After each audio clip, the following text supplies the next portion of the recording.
32 and 32, number 5, Amari Cooper, the Browns' number 1 receiver entering the season. Where did you have Mr. Cooper on your list? Mr. Cooper, oh, here we go. Mr. Cooper, on my list, I think he might be 5 also. No, I got him even higher. I had him 3. I had Amari Cooper at 3, Mike. What do you guys think? I mean, Amari Cooper is one of the 5 most important players on the Browns. Does everybody think that? 5 most important people? Did you do coaches? I did. Okay. These guys had both the head coach and Jim Schwartz as the 2 of the 4 most important pieces. Do you agree with that? I think the head coach better be one of the top important pieces. Players win games. Yeah, I know, but coaches put in position to win games, especially in the NFL. Especially the ones that call the plays. So you think Kevin Stefanski is the 2nd most important person on the Browns? Behind My Deshaun top Watson? 5 would be Deshaun, Miles, Yep. Kevin, Nick. I got Stefanski too, because he's close to the number 1. My top 5 is Watson, Myles Garrett, Amari Cooper, Nick Chubb, and Joel Bitonio. Now you could argue I got Bitonio. Yeah, you got too high. Bitonio way too high. We talked about that earlier. Yeah. You need to have Let's focus on Cooper now. We'll get to the Yeah, rest of the sorry. list when we get to the top 5. But I think personally, Amari Cooper could, and I say could because I do think the targets to be spread around so evenly throughout this offense. That's what Deshaun does best.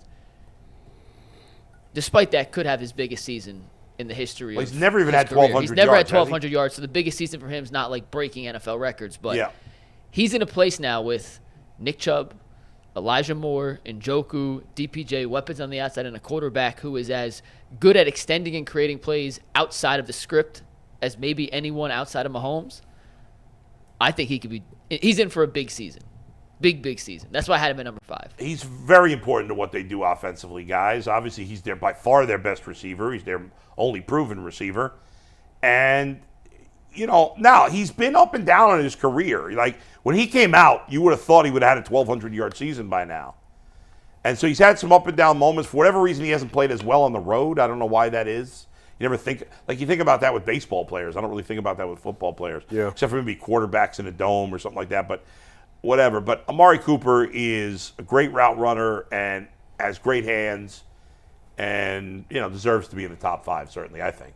Yeah, if you take Amari Cooper off this roster, you in trouble. You got Elijah Moore and DPJ, and those guys are not going to put you anywhere in the top. I would say 20 in terms of receivers. What makes those guys look good is the fact that you do have a number 1 receiver in Amari Cooper that can take all the heat off the rest of everybody else, and now DPJ can work against 2s, work against secondary guys. You could do some gadget stuff with Elijah Moore that gets him lined up on safeties and linebackers. So it's much better in a way that you can kind of mask the deficiencies of some of your other guys. I love Elijah Moore, but I like bigger receivers. I just think there's less room for error for quarterbacks with smaller guys. Catching the football. We saw that with Jarvis Landry and Odell Beckham Jr. You just didn't have the level of size and catch radius that you wanted. They've done a good job of going to get guys like Cedric Tillman who are bigger. DPJ is bigger. Yeah. You got your number 1. You got your smaller guys.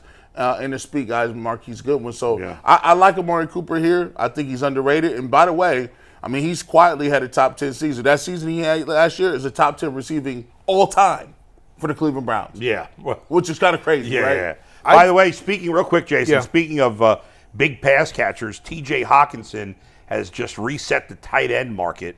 He just I saw something about that, but I signed didn't see the a numbers. 4-year, $68.5 million deal, $42.5 million guaranteed, an average annual salary of $17.125 million, which passes Darren Waller, not Travis Kelce, as the highest paid tight end per year. What's Kelce making? Kelce's making an average on his contract of 14.3, which is insane. Yeah. What a bargain he is. I wonder when he's up. Yeah, but he's getting old. He's so old. He's going to be a weird But contract to deal he with. might be like a 1-year, $25 million contract, something like Is he that. 33? I don't I think think he's that 32. old. I don't think he's that old. I think he just turned 32, but he has a lot of like endorsement 33 money is he that gets far from into. 32. So Listen, you guys have covered Amari Cooper. There's nothing else I need to add. The only thing I'll say that I really like about Amari, he is not the prototypical diva type receiver. That's true. Who we were talking about Stephon Diggs, who pouts and sulks and screams every time he didn't get the ball. I love Amari because he just keeps his mouth shut and he keeps his head down and he does his job. And when your two skill position guys, most important skill position guys, Nick Chubb and Amari Cooper, are pros who just get the work done and go about their business, like, you are in good hands with those two guys in lead roles. And that's one thing I really, I don't know him well, but as I got to know him a little bit last year, that's one of the things that really stood out to me and I really appreciate about Amari was just he's not that diva type of receiver that so many in the NFL are. 100% true. 100%. Cooper and Chubb are great examples for the rest of the team. Yeah. Great. And Bitonio. For the most part, there are no headaches or problems on the roster. If you look at it, like people don't say, jinx it, bro. Don't jinx it. Really, like outside of the Deshaun Watson situation, which we're not going down the road there. There's nobody else on the team at this point that's been in any kind of trouble. Well, Miles Garrett did the car accident last year. And even self-inflicted. And even Deshaun Watson don't even talk that much. I mean, he speaks every. Right. As a quarterback, I think he speaks the least amount. But he's not a problem in terms of being a diva. Yeah, right. that's that's not an issue. All right, Mike.